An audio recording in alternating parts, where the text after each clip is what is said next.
మా ఆవిడకు సతీ సావిత్రి సినిమా చూపించి ఏమర్థమైంది అని అడిగా.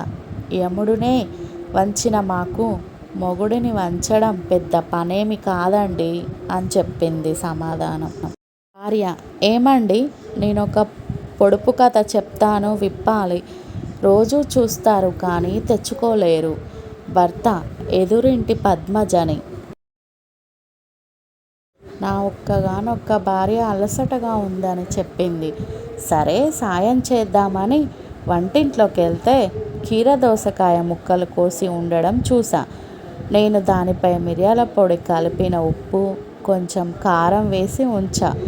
కొంతసేపటికి పడక గది నుంచి కేకలు. నాకేం తెలుసు ఆమె ఆ దోసకాయలను కళ్ళపై పెట్టుకుంటుందని? నేనేమన్నా కలగన్నానా?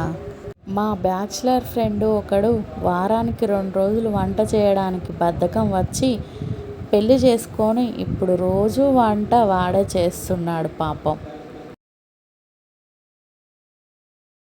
మా బ్యాచిలర్ ఫ్రెండు ఒకడు వారానికి 2 రోజులు వంట చేయడానికి బద్ధకం వచ్చి పెళ్లి చేసుకొని ఇప్పుడు రోజూ వంట వాడే చేస్తున్నాడు పాపం.